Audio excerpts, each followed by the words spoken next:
So I started kind of disassociating from the pain a little bit and just starting to feel sleepy. And then I said to my dad, I remember saying to him, I just want to put my head down for a minute in the on the center console. Hmm. And he was saying, no, no, no, don't stay awake, stay awake, stay awake. And I was like, oh, just for a minute, like I just need to sleep. So yeah, I don't remember anything when I fell asleep in the middle console. That's the last thing I remember. I don't know if they ever did say you were clinically dead or if they ever had a moment like that. Did that happen? Yeah, yeah. Oh, So for wow. 7 minutes, from an experience standpoint, what I had was I was starting to walk down this path, and it was a lined path. And this is interesting, and I don't know what I can attribute this to, but down the lined path, it was like people were on either side of this path that I was walking down.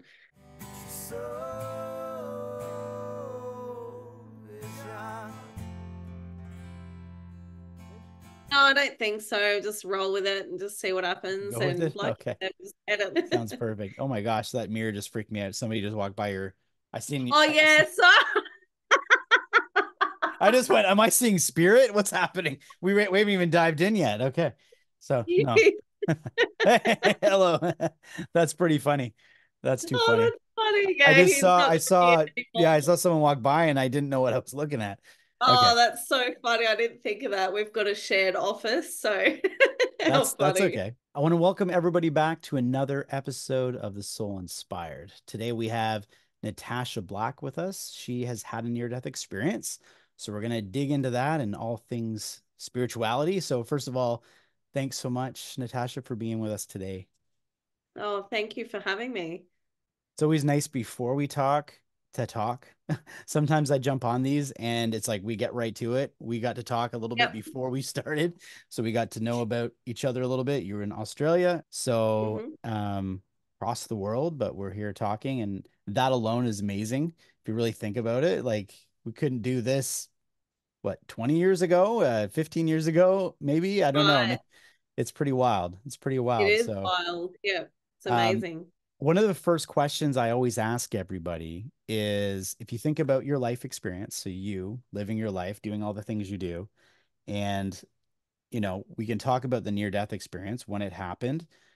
Mhm. Now, I usually like to check in, and it really doesn't matter what age you were, unless this happened at birth. Outside of that, if you think about who you were and what age you were and when it happened and who you were before that, would I be able to get a little bit of information of who you were before the near death experience and what led up to it? So I was 7 years old when it happened to me. And yeah, so I don't really, I was just a regular kid. I grew up. So the way I actually passed away was from an asthma attack. So Mm. I was born with asthma. And yeah, just one of the other things I like to mention is that I did grow up in a religious environment through, yeah, just a strand of Christianity. And yeah, I really don't remember a lot before that, but yeah, Mhm. that's just a little background of who I was before that. Yeah, I was gonna say, even the fact that you just mentioned that you were in a religious environment, it's either because you've been asked that before, or right, which is maybe common because what we're trying to see is if you had an NDE, did the influence of who you were before affect your NDE, right? So now when you say Yeah. religious environment, do you mean a typical religious environment or was it a strict religious environment? Was this a very strict religious environment? Yeah, it was strict. And I do like to mention it because it's been such a big part of my journey is uncovering the near-death experience, which I didn't really uncover until years later when I started exploring spirituality. I didn't really put anything together or make much significance of the experience until I started going into my spiritual path later away from the church. But I did grow up in a Seventh Day Adventist uh, sect. I don't know if you call it a sect or religion. So it's quite strict. It's probably similar to Jewish traditions. There's a lot of rules. There's a lot of constrictions on you know, free will and being who, you know, free expression, I guess you could say. Okay. So a lot Mm. of you were set from birth to be practicing this religious style, which, and I have an audience of all different kinds. And Yep. I personally have a very strong, positive opinion of religions. It can be a very positive experience. It can be Mm-hmm. a very good thing. Mm-hmm. I never like to go into what is good and bad because we're all just here going through the journey and trying to figure out our personal experience. So, um, that being said, you had that going on, and you said you were 7 years old and you had asthma. And Mm-hmm. so, how did this happen? Like, can you give us a little detail of what led up to it and what caused the asthma? And we'll just kind of get to that point as to what happened. Yeah. Yeah, for sure. So I was living in Sydney at the time, and I was at over at my cousin's place, and they had a really big bushy backyard. Some of my allergies were pollens and, you know, dust, and, you know, there was a lot of that in the backyard, and I had forgotten my asthma puffer that day. I didn't realize that I had until I needed it. And so we were just playing in the backyard, and then started having an asthma attack, and then looked through all of my belongings, didn't have it, looked in the car, and usually I had brought it everywhere Mm. with me. And for this day, I just forgot and looked through my cousin's place. No one had asthma in that house. So yeah, it was pretty frantic. Everyone was just searching everywhere. And we knew that we were probably about 40 minutes away from any hospital. Mhm. So I remember conversations going on like, okay, like, you know, when's the right time to make that decision to go to the hospital? And so, yeah, it started becoming a little bit more severe, the attack. And my dad said, okay, like let's just go to the hospital. So my uncle, he drove first to lead the way. And yeah, obviously they were frantic and speeding. I remember we were going very fast in the car. And yeah, on the way to the hospital, I just remember really straining for breath. Like each breath was just such a struggle. And then I remember starting to feel like it was just too much to keep trying to keep that breath. And then I just remember not being in pain anymore and just starting to feel really sleepy. So I started kind of disassociating from the pain a little bit and just starting to feel sleepy. And then I said to my dad, I remember saying to him, I just want to put my head down for a minute in the on the center console. Mhm. And he was saying, no, no, no, don't, stay awake, stay awake, stay awake. And I was like, oh, just for a minute, like I just need to sleep.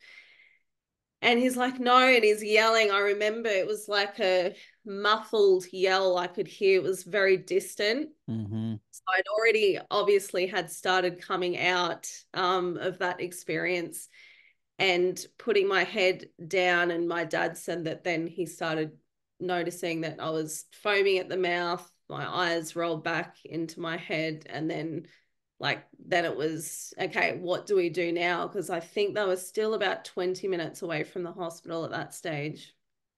Did you want me to keep going with Yeah, this story? yeah, Yeah. absolutely. I'll jump in for 2 seconds. So Mhm. you basically were having this asthma attack from allergies, and clearly you had severe asthma as a kid. I also had asthma when I was younger. Oh, I did still, I still have it to a point. That's a whole other conversation, but I feel like I healed a lot of it through proper eating and nutrition and things like that. But I still have my triggers that I have to be careful of, but it's nothing like it was. It was very severe as a kid. Back then, they didn't really see diet or nutrition or anything that would have any. We did whatever, and you just hold on yeah. to that little blue puffer and you hope that you're Yep. going to be okay. And so, but that's a scary thing. I know what it feels like. So you're basically running out of breath. You're getting tired of even laboring through the Mm. breath, and then you want to have that sleep, and we know what that means. It means you're giving up and you're just kind of wanting to just take a break from even trying. And then it sounds Mm-hmm. like you, from what you said, it sounds like the seizure thing kicked in, which is common with situations like that. It's the foaming. Mm-hmm. I don't know if that's a seizure or not, but it's something. Yeah, I'm not sure. Something's Yeah. happening. Mm, And so you're in the car at this time, and you had a little bit of time left to get back to the hospital. So what mm. happens next? Did you get to the hospital in time, or what, if you want to lead into what happened right when that moment? No, so what happened was not far away, and I'm not really sure the intricate details of how this happened, but there was a correctional facility close to, like, right close to where they were. And so my dad just did a quick U-turn or veer off to this correctional facility, and he got out of the car and he stood at the gate and he just yelled out and said, does anybody know CPR? And so the inmates were just hanging out in the yard and doing their thing. Yeah. And so this one inmate said, yes, I know CPR. And so he got permission to perform CPR until they called an ambulance and waited for the ambulance to come. So that was happening. And then the ambulance came and I went inside the ambulance. And then it was just all systems go. They were, doing the defib the whole way to the hospital until we got there. And it was just, my dad was following in the car, and it was, yeah, it was all pretty insane. Needless to say, he was terrified, and just not knowing what's going on at any stage, and being behind in the car thinking, like, what could be happening in the ambulance. I don't know if she's here or she's not. So yeah, it was pretty scary. Wow. So just to get this right, an inmate was giving you CPR. Yeah. That. he Wow. yeah, he was given permission, and Hmm. obviously under supervision. Yeah, he was actually performing the CPR. Right, because that was the closest environment that your father Yep. could get you to try to just save your life if something was actually happening. And then now they've Correct. got, okay, so now they've got you in an ambulance. Now this is all happening. Um, from an experience standpoint, this is what's actually happening here on planet Earth. This is what's Yep. going on, right? So Yep. during all of that time, do you recall any of that? Do you recall coming in and out of consciousness, seeing your father, seeing the inmate, any of this happening? So you're shaking your head. So No. you don't see that at all. So what was going No. on in your perspective while all of that was happening? Do you recall Yep. anything? So yeah, I don't remember anything when I fell asleep in the middle console. That's the last thing I remember. From an experience standpoint, what I had was I was starting to walk down this path, and it was a lined path. And this is interesting, and I don't know what I can attribute this to, but down the lined path, it was like people were on either side of this path that I was walking down. And it was actually in the backyard of my cousin's place. So the path was down their place, Okay. and the people or the beings down the side of the path were actually like scary, and they were demonic kind of entities. So I don't know to this day if that was because of my belief systems, if that's what my mind was. I don't know. I have no idea. But they were trying to grab me as I was walking down this path. So as I was getting closer, like, they weren't able to grab me, and I kept walking, and then it became less and less, freer and freer. And then I started seeing the white tunnel, as they say, and the Mhm. light at the end of the tunnel. And then after that, I just went, yeah, just walked into this light.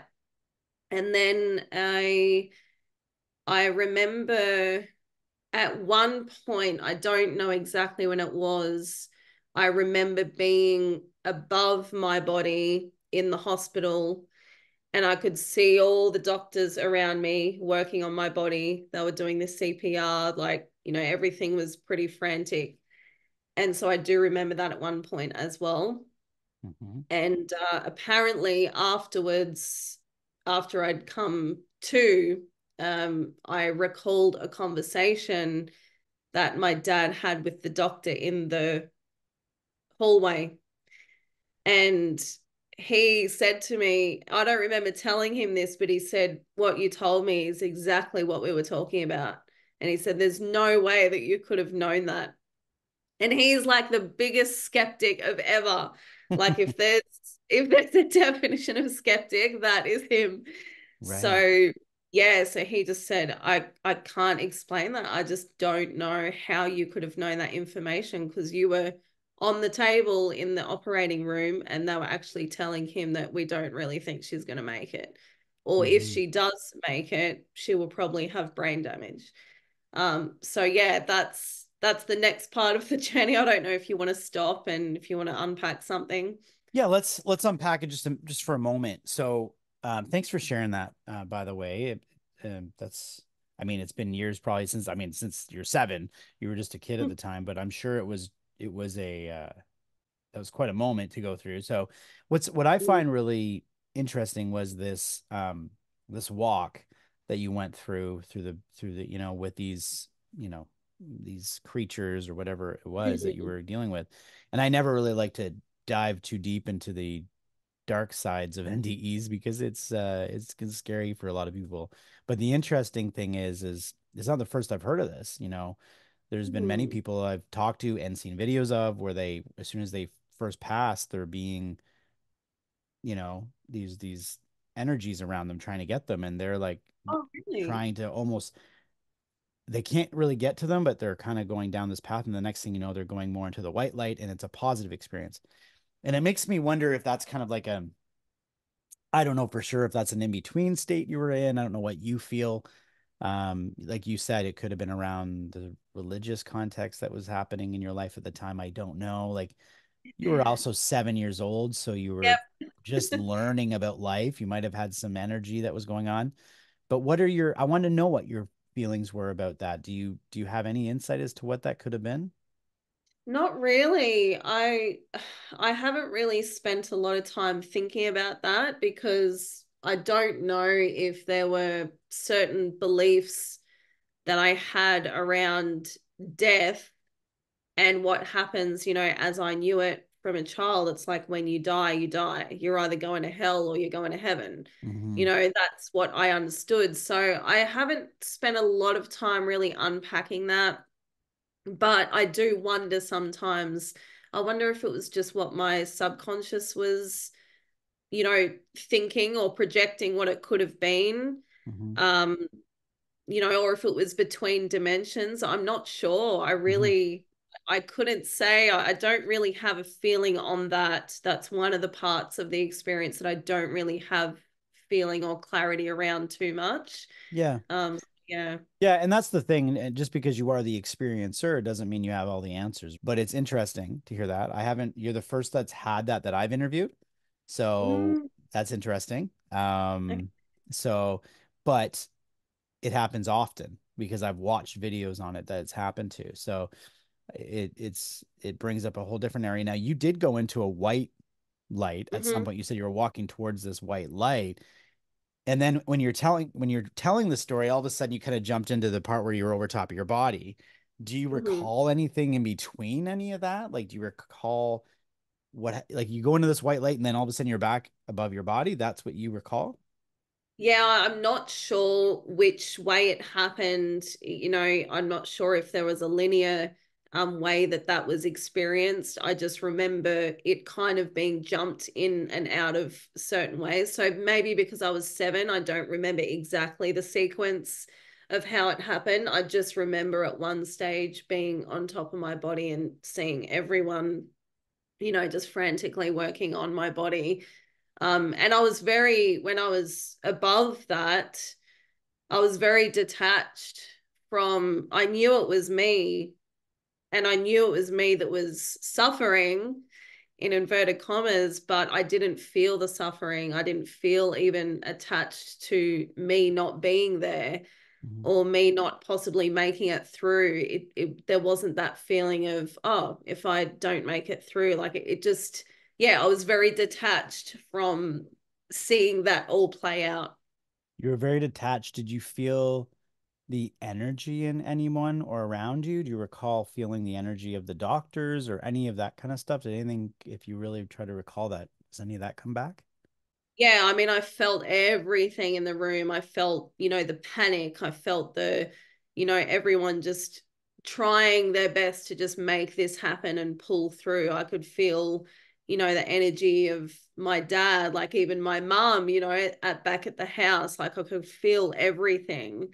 Um, so you're experiencing and looking down and feeling everything that's happening in that room. I wasn't attached to the story of what was happening on that reality. Does that Mm. make sense?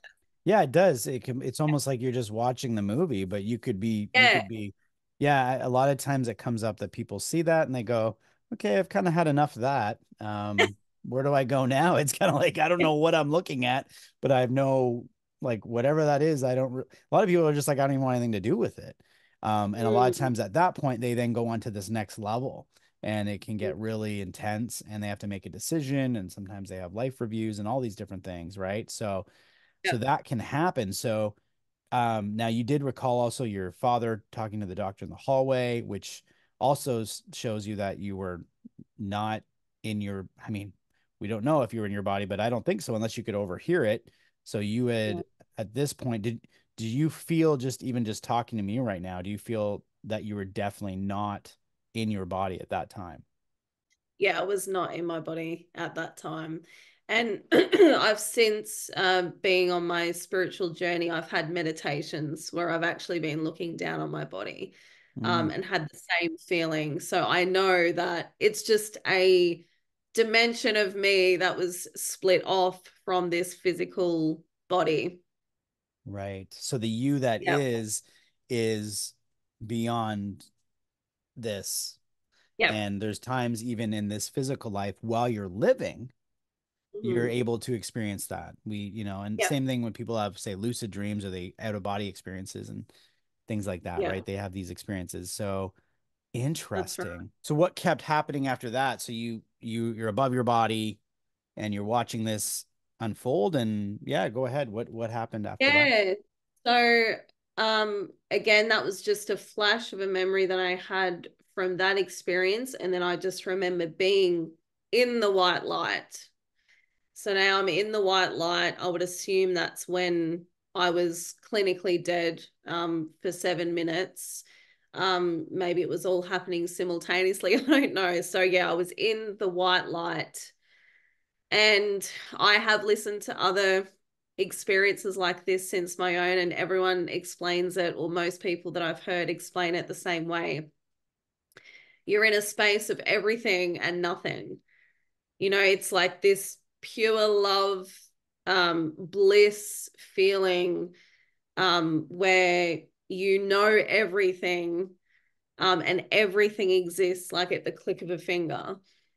And so yeah, that's something that, because sometimes you can have these experiences and it still happens to me when I have other spiritual experiences, and you kind of gaslight yourself a little bit and think, oh, am I going crazy for the things that I felt? And then I love listening to podcasts because it helps me go, no, this is what I felt, and this is not just something that's just made up in my mind. Right. And I do like to do that with all of my work and the things that I come across. I do like to cross information and just get multiple viewpoints and just make sure that I'm making a informed decision, but I also still trust my intuition as well. So there's a balance there. um so yeah, being in that space is just pure bliss. And I remember being in that space, and here I was attached to the feeling where I didn't want to come back.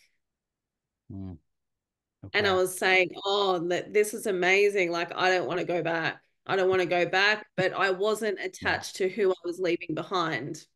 mm, I wasn't thinking about that. I was just thinking, oh, this feels amazing. Like, why would you ever want to leave? I do not want to go back into my body. Um, and then from then, I felt a presence and a voice say to me, you have to go back. You have things to do in this world, in your lifetime, that you have to complete. And so you have to go back. And I remember saying, no, no, I don't want to. Like, I want to stay here. Um, and even though this voice and this presence was saying, no, you've got things to do, you're going to help a lot of people. And I always remember being a little girl saying, I don't know what I want to do. I just want to help a lot of people. But even though this voice was saying this, I still deeply had the feeling that I had a choice. Okay. So after I heard that I was going to have a lot of purpose in my life and help a lot of people, and I had a big mission to complete, I think that's what made me feel like, okay, I want to go back and experience that. And of course, I was 7, so it's hard to kind of know exactly what I was thinking at the time, but I do remember thinking, okay, like, I'm happy to go back, if I'm going to help a lot of people, but I still do remember having the feeling of choosing. So you contemplated it. You sat with it I for a minute. did. Yeah, You, I did. Yeah. interesting. Wow. And Okay. I think like, I think we're all in some ways, we all just want to make sure that we're doing something or we have purpose in our life, and Mhm. maybe as a young child, I thought, what's the point of going back? Like, I don't know, like, it's 7 years old. What kind of a purpose does a 7 year old have, or Right. how conscious are you of that? So, yeah, I think hearing that I was going to help a lot of people and I did have a plan for my life, it possibly potentially made me make the decision of wanting to come back.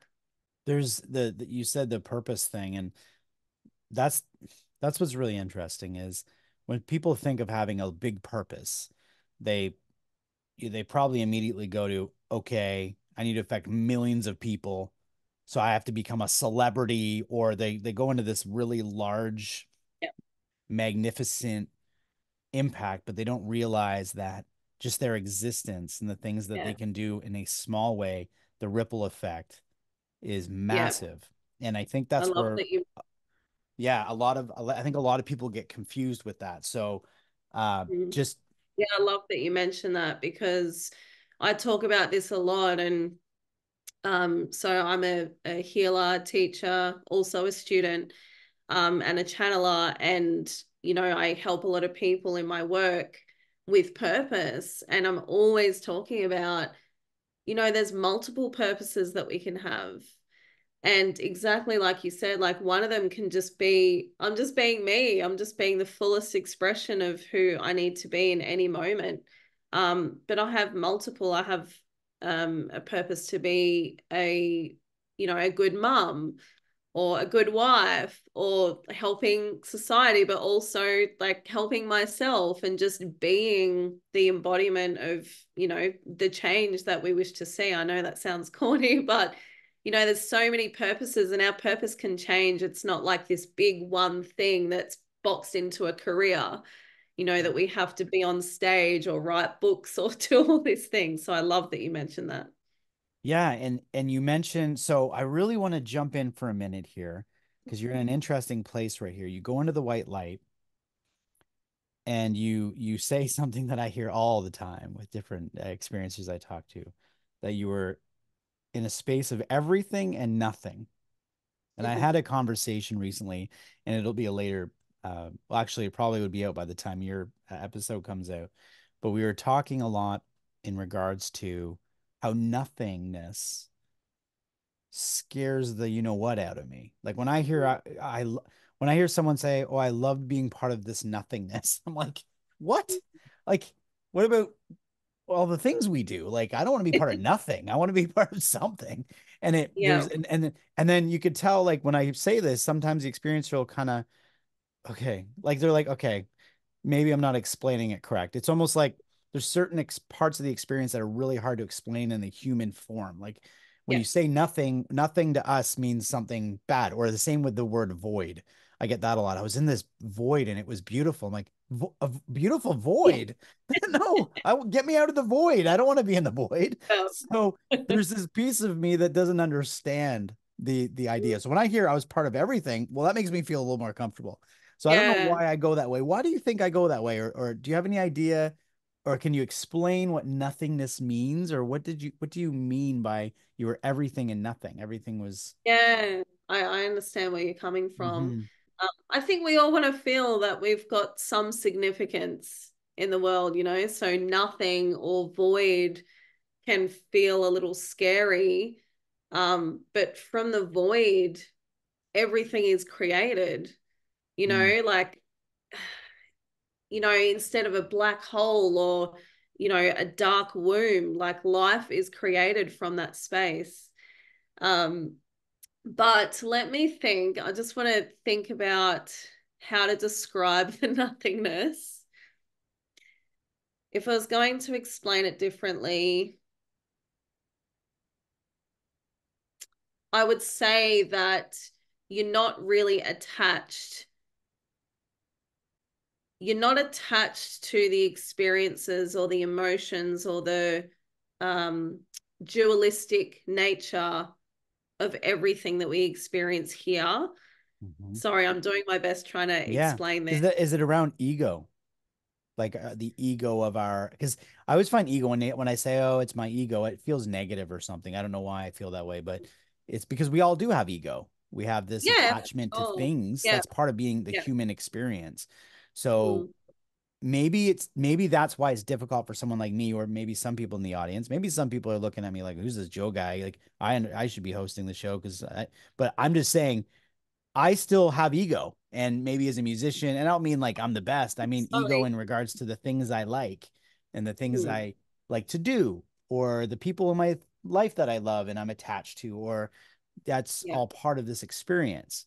So maybe when Mm. you're over there and that's detached, you no longer feel it necessary to be attached Yeah. to it.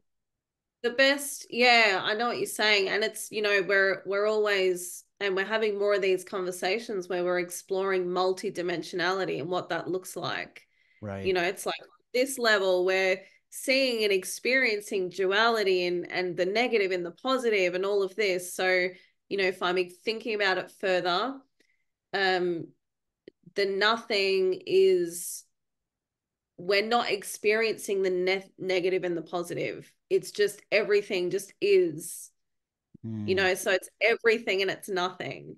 And it's just everything is energy. It's not, there's no labels onto anything. So it all just exists in this space that's just everything and nothing. Does that make sense? it does. I think a way that would make me feel more comfortable with the idea is to say you were in the space of creation. You were in a Yep. creation space. So the creation of everything and nothing all at once. Yep. Maybe if it was like that, then I could kind of comprehend it a bit better. I Yeah.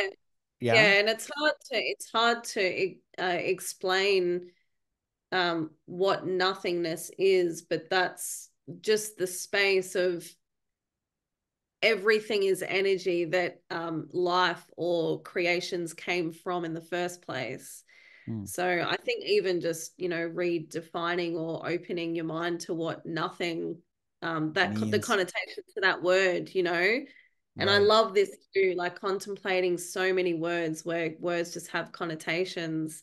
And something that I learned in A Course in Miracles that helped me reperceive certain things was words only um, have the meaning that we give it. So you or I could speak as a, you know, 10 other 100 other people could use the same word, but it might mean something different to all of us. But anyway, I went off track a little bit there. No, no, So actually it is still the same because it's like I said before, I've had people experience talking about their experience and they light right up and they're feeling good and they say, and I was nothing. And you're just like, okay, I was on board.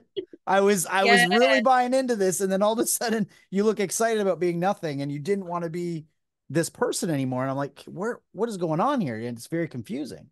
yes, And then at the same time, people come back a lot of times, and we'll get further down what happened with you here, but a lot of people come back many times, and they're not like, hey, I don't want to go back anytime soon though, because I appreciate life and I actually found that a love for life now and those types of things. So I want people to understand that we're not saying everyone to go to this other place because we don't know. We're just, we're having Yeah. this, we're talking this about this experience, but there's also appreciation of life that we need to have. So, So, so yeah, does yeah. So okay, yeah, so and I believe in being very much in this reality just as much as, the reality that the spiritual community might talk about is ascending and all of that. Like it's all important. It's not, we mhm, wouldn't be here if it wasn't important for us to experience or there wasn't a place for that.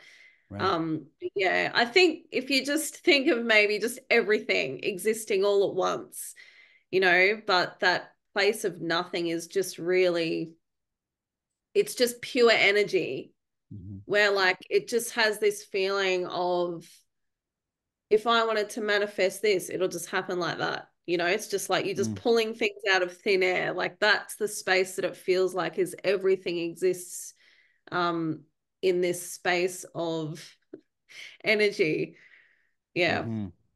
That's beautiful. Yeah, So, it's hard to explain in the English language or, words.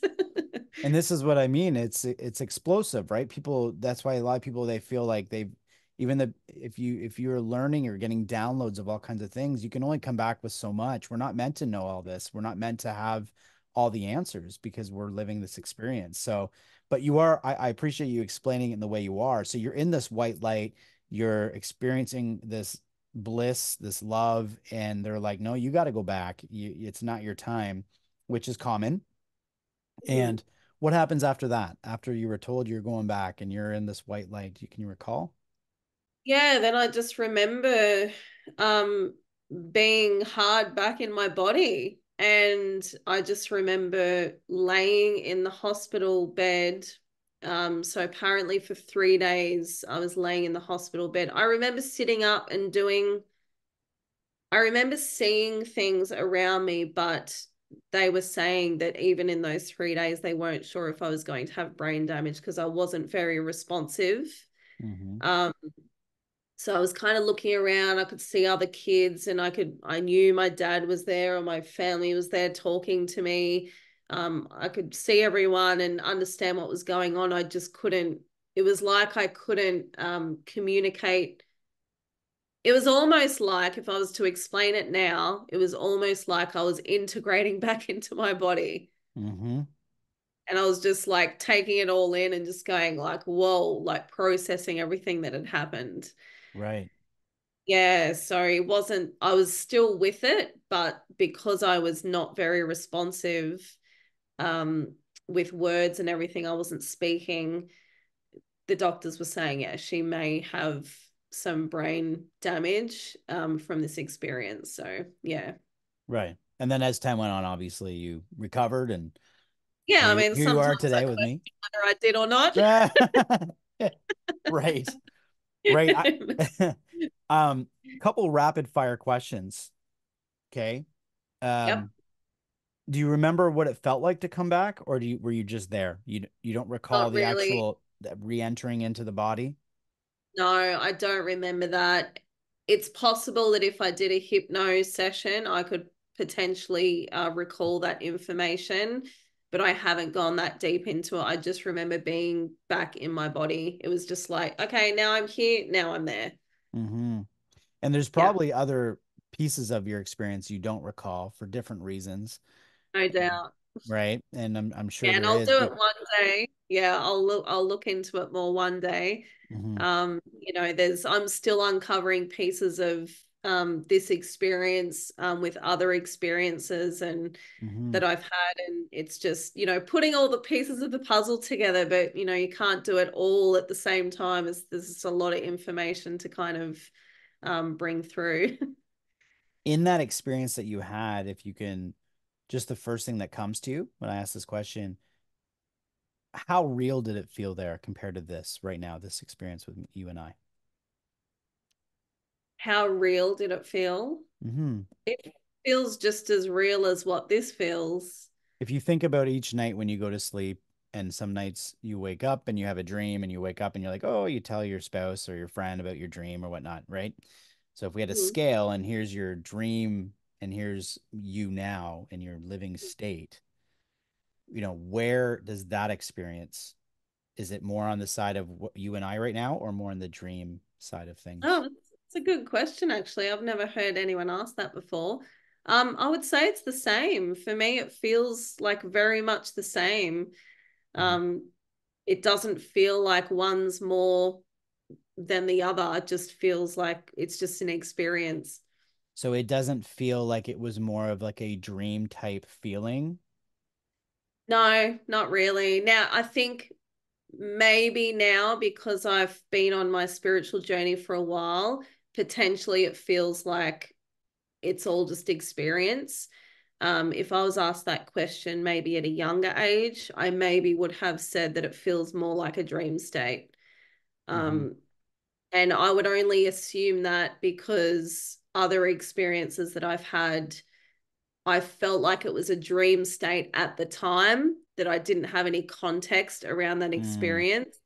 right. And now that I've learned about it, it's like, Yeah. okay, now I feel like this is real, you know? Yeah, well, it's the same concept with some people I talk to who were having psychic premonitions as a child, and they just thought every kid was having that. They're just like, Yeah, this is just part of my experience. You don't know that you're experiencing something a little bit different unless you have something to compare it to. So as you got older, you're going through your teen years, you're going through your early adulthood, and you're having dreams, and now you're like, that experience was bigger than a dream because these dreams yeah, aren't the same as that. Then you're having maybe other spiritual experiences. I haven't asked you that yet, but maybe you're having other experiences that more relate to that experience. So my point is the more experiences or life you live, you have more context to compare it to.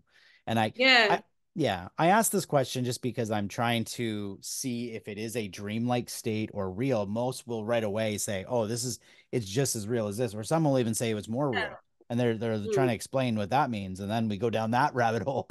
Like, how can it be more yeah. real than this? We're right here. Well, Yeah, I mean, I yeah, think again, like, these conversations aren't, they're not this or that. There's so many dimensions to these conversations and these experiences that you can't just say, oh, it's like this or it's that. But I do remember having the same recurring dream for years, and it was that I was stuck in between these two grids. So, and I used to explain it to my mum, like, I keep having this dream or this almost like a nightmare that I can't get out from in between these two grids, and it would just go for infinity. And I couldn't find my way out. It was like I was stuck in between these dimensions, and I would explain it wow. now. That reminds me of that Yeah. movie. What was that movie? Oh, is there? There's a movie out, and I can't, and maybe the audience remember it and they can write it in the comments, but and he goes to space, and I can't remember what happens, but because he's in space, um, the time changes and he comes back, but he ends up going into a dimension or something through outer space, and he can kind of see these grids, and it's like on and on and on, but he can see into the life he was living in. It was Oh, really yeah, it's called I can't remember what it was called, but someone will say it in the comments. yeah. But it's Oh, I'm interesting. interested. Yeah, it's just the way you described it. It sounds similar. So it'd be like in between different dimensional levels. Um, Yeah. but And when you it's talk about realities, the way that I would describe it is just like Inception, that movie I think Inception. that's what I'm talking about. Yeah. Is that Is that what I'm it? talking about? I think I'm talking Okay, about it. so Yeah. yeah, so in Inception, he goes into this dream, into like that's what it feels like to have Okay. all these, to be in this experience and then this Hmm. experience. So yeah, but I do also remember coming back and not wanting to eat any meat. So I was worrying my parents for a while because I just came back and I just wanted to eat fruit, like colorful fruit. Um, so yeah, that was interesting too. But Well, yeah, and I I'm did I just said this on a recent podcast. I've been plant-based have you. for the last 12 years, 10 years. It's but it was a health related reason. I just decided it helped with a lot of my ailments, including asthma, including all kinds of things. And that's just what worked for my body, but I don't judge. I'm not one of, Yeah. I don't get into that. It's Yeah, I'm everybody's not personal. anymore, but Yeah, it's I got everybody's. in and out Yeah. of Most of my it. friends aren't. Most of my friends aren't, but I've always felt that it just makes me feel lighter. It's what works for me. Yes. But I have Yeah. heard that before, but though I will say, I'm just putting it out there. I have heard people coming back from these experiences and getting that feeling. Not everybody. There's a lot that don't, but Yeah. they get that feeling. I don't know what that means or what that's from. But that's a Yeah, I whole, think it just maybe felt lighter. yeah, like a And lighter, so like, yeah, I mhm. did come back having a lot of questions about my religion. I bet. This was kind of where my spiritual path started, was just coming out and going, okay, well, if this is what it's saying, this doesn't make sense. How does Hmm. this go with this? And because I was so inquisitive, I could never quench that thirst for spirituality within the church. And Right. I'm like you, I don't like to judge anyone for what they. I've certainly had my frustrations with the church as I've been awakening into my own spiritual path, and a little bit of anger possibly as well. But you know, I can see more and more that we're all just here trying to find our own truth and what Mhm. resonates with us, and those things shouldn't be judged. It's just, if you're feeling connected and you're living a good life and that feels good for you, then you know that's great. But I did come out having pages of questions that I could never have answered, and the religion I was in could certainly not answer those questions. Mm. So yeah, I was never really nourished in that way spiritually, by the church. So, you know, then I went down the path of learning about energy and all of those things. And I was like, oh, it feels like it makes sense. You know, it just Mhm. feels more connected than what I'm used to. And I certainly experience God or the universe or source not being judgmental and just, you know, being all at once. And yeah, just this unconditional presence. And it was just something that didn't really make sense to me with what the books were saying or what we were told about sin and all of that kind of stuff. So yeah, I did. That was a big part of my questioning, and journey to truth. Yeah, Or it's, my. I love that you had a different perspective. You Mhm. had been given an ideology of what life was about at a very young age. Mhm. And then you went and had this experience and you come out and you're supposed to go back to that and you go, well, I just had this Yeah. wild ride of an experience. Like, Yeah. and you felt this love that you hadn't probably felt. Have you felt that love the same way ever before? Or is that you have felt it again since? Yeah, so there's some meditations, if I go in very deep, I feel that. But I feel it more and more in my life as I practice what I'm practicing, and as I remove my own conditioning and judgments, and you know, just working on myself and going into myself more. I come to more of that feeling on an everyday basis more and more. So it's not completely, but I would probably say the biggest, closest feeling I had to that experience was when I had my children, Mhm. especially the first, you know, that experience of that explosion of love, like just filling the room. You know, I would say that that was probably the closest experience that I had to that feeling of being in that bliss. That's And amazing. Yeah, so you had yeah, a and it's like like, like a it is taste of it. unconditional love. Yeah. Yeah. Yeah. Yeah. Yeah, and so I wanted to go into the fact that you had mentioned something about manifestation when you were in this space and you're in this light and you could just think of something and it would happen or whatnot. You must have been experiencing something. It seems like some of your memory around it might be lost or that you don't know exactly what you're doing, but the idea that you could create Yep. in that space, you came back with that knowledge that that is what you could do. Yep. A question for, maybe it might help the audience out there, everyone. We are obviously a part of that energy. We're a part of our higher self of what that is. And as we become more grounded in our, say, meditations, things like that, people that are, you're working on yourself, is it possible to bring that manifestation in this reality? Yeah, for sure. Yeah. And, this is going to take us a while to get to that space where it's quite instantaneous. However, there's some people that are masters of manifesting things very, very quickly and almost instantaneously in a certain area. But most of us have blocks in one area, and then we can manifest things in another area very easily.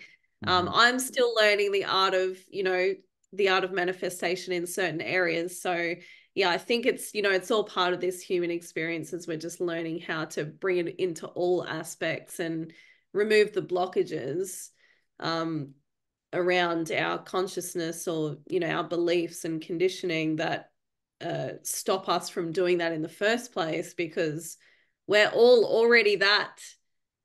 Right. We didn't need to change anything. It was just that we've learned the way to not be that. And so Mm-hmm. the part of remembering and doing the work is really just dropping the things that aren't true so that we can come back to that original state. It's wild because it really does sound like we're in different levels. And obviously, we're in a level here on Earth, we're in this existence. But what is your main belief that when do you believe that your higher self, like when you have that experience at 7 years old and Hmm. you know, I don't know if they ever did say you were clinically dead or if they ever had a moment like that. Did that happen? Yeah. Yeah. Oh, So for wow. 7 minutes. Yeah. So you had 7 minutes. 7 minutes. 7 minutes Yep. at age 7. That's a book. Um, Yes, I know. And my favorite number's 7, and my wedding ring is 7. And oh, yeah, wow. Wow. it's my favorite number. That's wild. So for 7 minutes, you did jump into a different piece of Natasha, and whatever that means. I mean, Natasha's your earthly name. It's what you were given by your parents. But that beingness of who you are, you jumped into another existence. You come back. You had this experience. It's been fascinating to hear what's happening. It's interesting how, even though it was blips and moments, it was enough for you to come back and question, say, hey, what's Mm, going on? Would you, you know, I usually try to give something to the audience to take with everything, and I get a lot of the same concepts, but is there anything that people can be doing in their life to get closer to that or understanding themselves a bit more without having to have an NDE, something that's in our yeah. human existence? What would that be? Yeah. I mean, I talk about this a lot, and we're all our own guru. We're all our own healer. We have everything inside us that we already need. It's just that we've been told otherwise. And so the way to come to that state is it's to one, I talk a lot about radical responsibility. So really being super honest with yourself about where you're not living or speaking or acting in your highest expression. So one of the ways that I help people live into that is tuning into the heart and asking the heart, like, what is it, how can I see this situation better, or how can I move through this situation better? A lot of us just need time and presence and putting the space aside for us to tune in and hear those messages. Yeah. And to slow down. Yeah, Right, to totally. slow down so that you can hear it. Because, and I'm talking about myself for anyone listening. Yep. I mean, because I've been starting to learn that the more and more people I talk to, it's this idea of tune into the heart, like you said. I haven't Yeah. heard it like that before. I love that. But it's listening to yourself. But I think for someone like myself, I'm a very busy person, and there's a lot of people listening that's probably have very busy lives. You gotta slow down in order to hear it. You're not going to hear it if you're Yes. if you're keeping yourself too busy. And I don't mean busy um in the sense of work and life. Like you have to do certain things, but you have to find times to slow down so that you That's can really right. trust what you're feeling. It really is all about the heart. I talk about seeing through the eyes of the heart, helping people perceive situations. Perception is the mother of all healing. And if we can just reperceive what a situation looks like, we heal it in real time. So tuning into the heart, feeling what it says to you, seeing through the eyes of the heart and seeing what your heart would see in that person or that situation. And along with that comes, radical responsibility. So being honest with what comes up. If you're seeing something in yourself Mm, that you don't love, or you don't love the way you've handled that or reacted or spoken, be really honest with yourself to move beyond it, because everything that holds us back with manifestation, with spiritual growth, connection, it's all through the heart. mm, And this is something that, the Essenes and, the Gnostics practiced, and actually what Jesus was trying to say was living through this heart space is how that's the door to everything, and it's a portal to everything. So yeah, radical responsibility. And no one needs to know about it. You can just go and take a journal and just write about the things that you didn't love, and then just gently and like quietly go and just choose differently next time. Another big thing that I had to remove myself was the programming of guilt and shame around even making mistakes or seeing things that are less desirable in yourself. So just going, okay, that's how I learned to do it. That's how I have been doing it. I just want to choose differently next time. So just removing that guilt and shame. And then, of course, comes with judgment, leaning into judgment of self and others. And then we start going into compassion and mm, forgiveness and all of that. So, everything is really centered around the heart. So all of that, if people just practice that every day, I know that sounds like a lot, but the more that you lean into that practice every day and tuning in, you will really grow spiritually and feel so connected. mhm, And this is a lot of the time, if I help someone in a healing session around manifestation, one of the first things we do is let go of the walls around the heart, open the heart, because the vibration from the heart in its purest form is unconditional love. And that is the mm, space where I was talking about, where everything exists. mm, It's that unconditional loving space. So if we tune into that same vibration with our heart and that universe, then we're able to really manifest things that we desire in our life. But of course, the challenge comes with just not wanting to stick your middle finger up at the person on the road, that's just cut you off. It's like a daily practice. So it's not like, oh, now that I've spoken about this, everyone just goes out. It's a daily practice. But yeah, I know mhm. that's a long answer, but No, it's yeah. it's a Well, it's beautiful important. answer. It surrounds all the things that come up through mindfulness, through, you know, a lot of people would say, "Oh, meditate every day." And that is a very great that's a great thing to try to do. I always say in my all my episodes, music has been my meditation, but I'm trying to get more in calmness with my own meditation, not just through music. Yes. The Yeah. truth is not everyone has the ability of meditating. The truth is that everybody will say they're going to try something and they won't do it.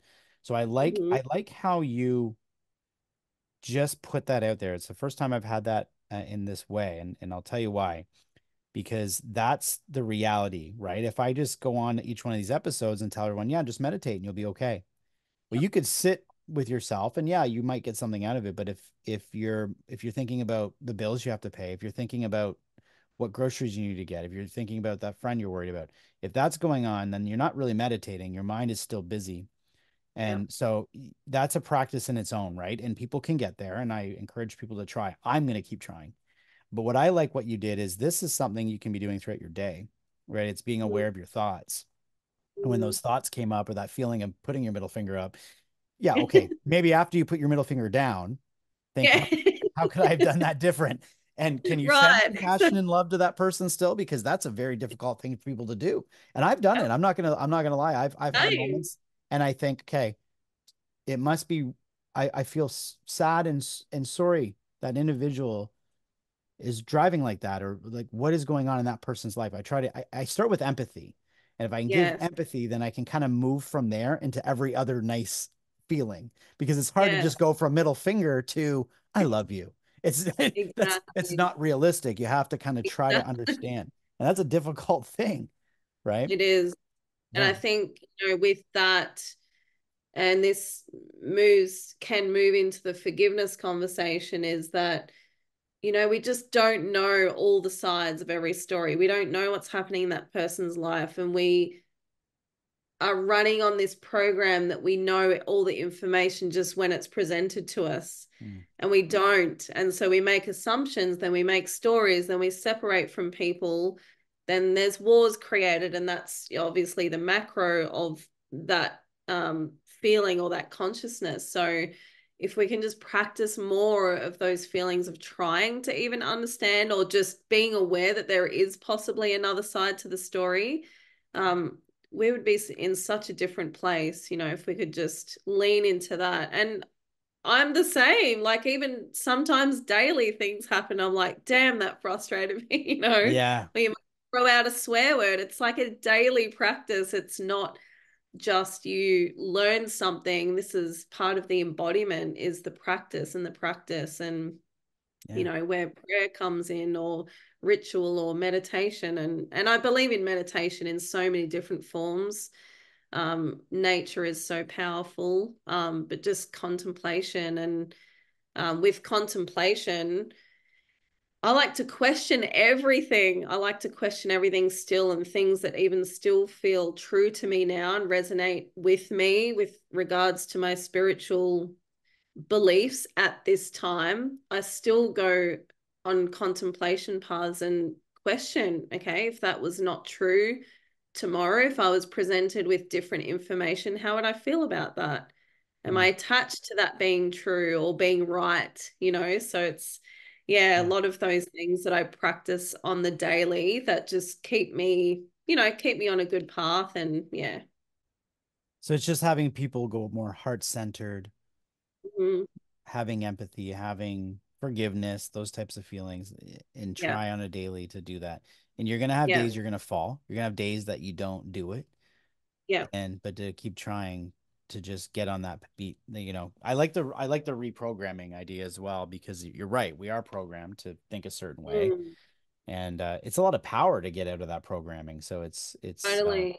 so I think I would And just encourage that. one more thing about that, um, compassion and forgiveness and towards others, having that practice is just starting with yourself, because that's what the self-healing is just being able to give that gift of compassion and forgiveness and no judgment to yourself.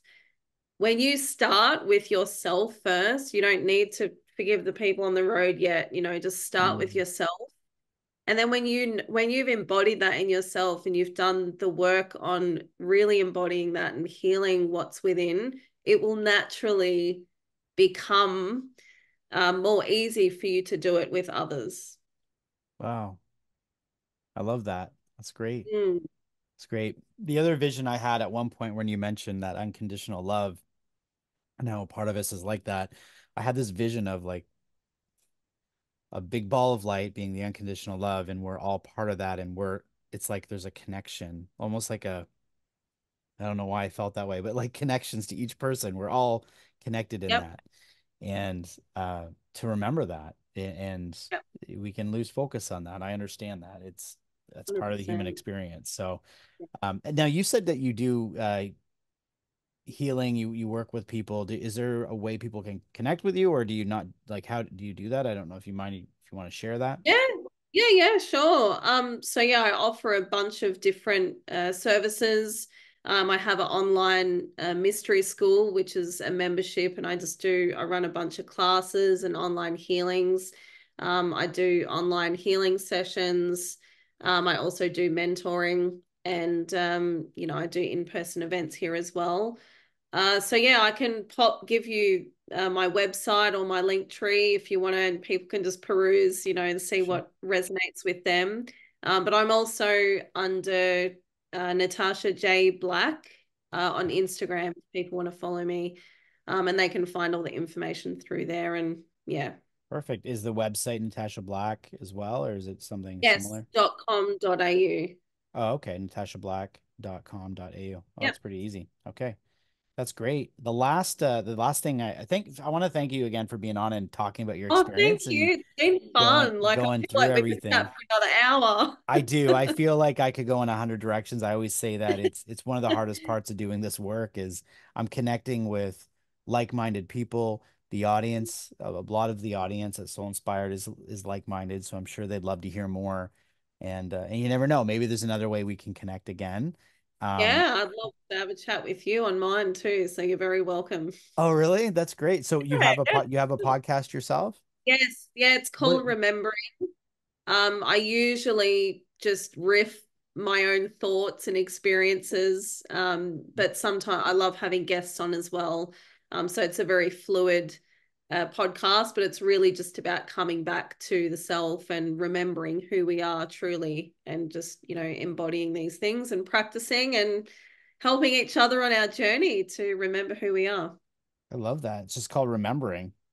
Yeah. Okay, well, I'll have to get that link as well because people should check that out. It's really neat. The one question I ask everybody that's on my show, and everybody will know if they've seen my past episodes, is, and it's just whatever comes to your heart when I ask you, why are we here?